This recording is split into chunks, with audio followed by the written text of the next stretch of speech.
Morning everyone, welcome back to my channel and thank you for joining me here today. This is your fourth stimulus check update and daily news report.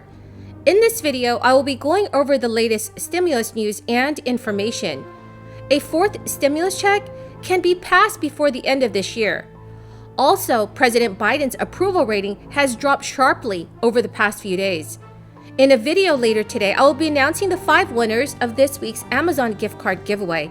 Remember, it's not too late to enter the giveaway. Please subscribe to my channel, like this video, and also leave a comment below. For millions of Americans still suffering the struggles of this global crisis, stimulus checks are their only insurance to secure basic needs such as a roof over their head and food.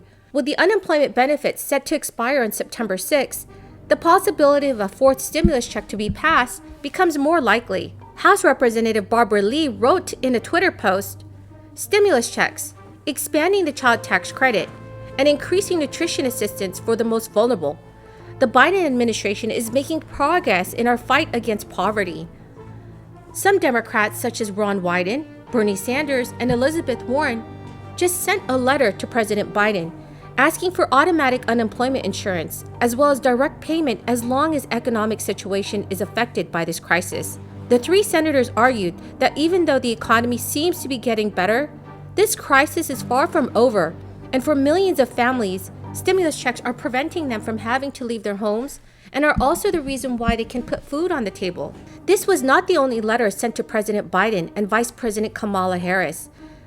53 representatives showed a similar position in a previous letter.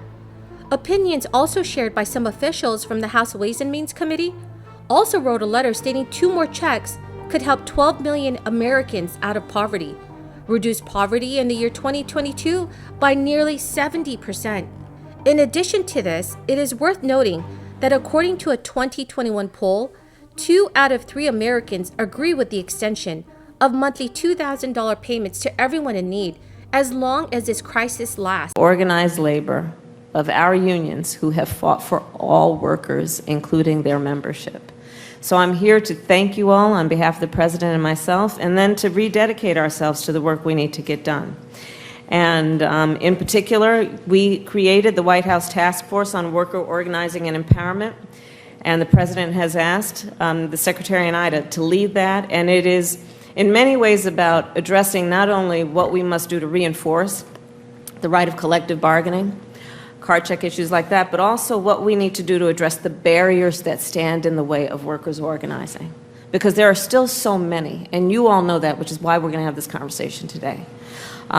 So-called right-to-work laws, employer intimidation, which we hear about sometimes on the television and on the nightly news, and sometimes and often we don't hear about it, but you all do, and so we got to talk about that. Barriers in terms of a tax on card check. And our administration feels very strongly that there is no issue that we can take on that is too small or too big to do what we must do to remove the barriers to workers having the ability, the true, real ability, to join a union and to organize. The American Rescue Plan was a fight against many of these barriers by our administration, one of the first issues that we took on, and thanks to organized labor and many others, we got it passed. The American Rescue Plan, as the President will talk about, is unabashedly pro-union. We are very proud that our administration will probably be the most pro-union of any we've seen before.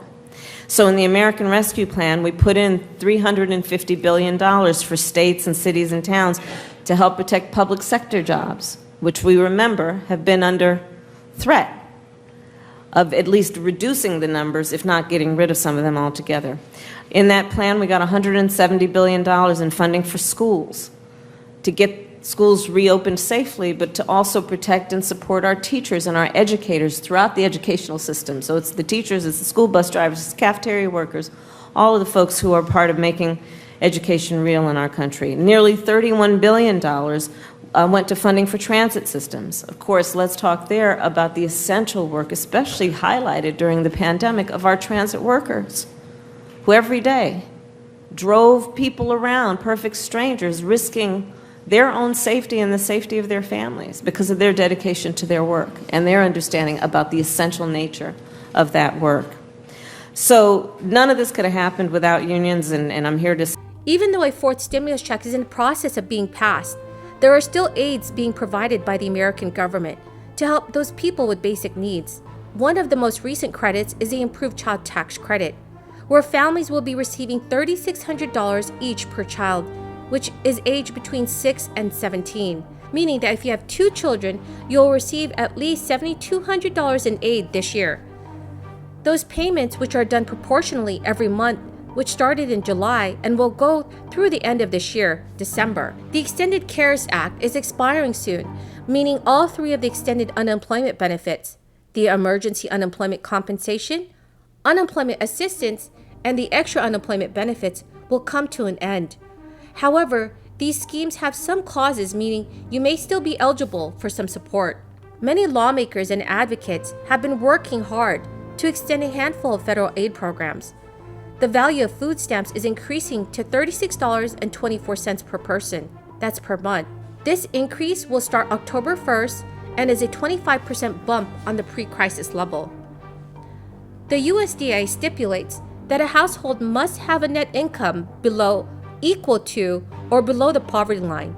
In 2019, the Center on Budget and Policy Priorities found that this would be an average of $2,252 a month, $27,020 a year for a 3-person family. However, those applying who live in households with a senior citizen or someone with a disability can surpass these income thresholds. Schools will offer free meals in the fall. On August 3rd, CDC Director Dr. Rochelle Walensky signed the moratorium order. This was introduced to prevent the spread and enable people to stay home. This will come as a relief to many, as the order covers about 90% of renter areas across the nation, but it is also set to expire on October 3rd, less than 2 months away. Congress has set aside $46 billion in an emergency rental relief fund and encourages member states and local governments to use it. This is funding to assist households that are unable to pay for rent or utilities. There are 2 separate programs, and both are provided directly to states, U.S. territories, and local governments. However, just 4% of that has been sent out, helping an estimated 350,000 households only. This rate of disbursement has increased by 60% since May. So everyone, that's the end of the video for this morning. I truly hope you found some of this information helpful. Remember that I will be announcing the winners of this week's Amazon gift card giveaway in a video later today. Please enter the giveaway by subscribing to my channel, liking this video, and also leaving a comment below. Thank you so much, everyone, and have a very blessed Friday.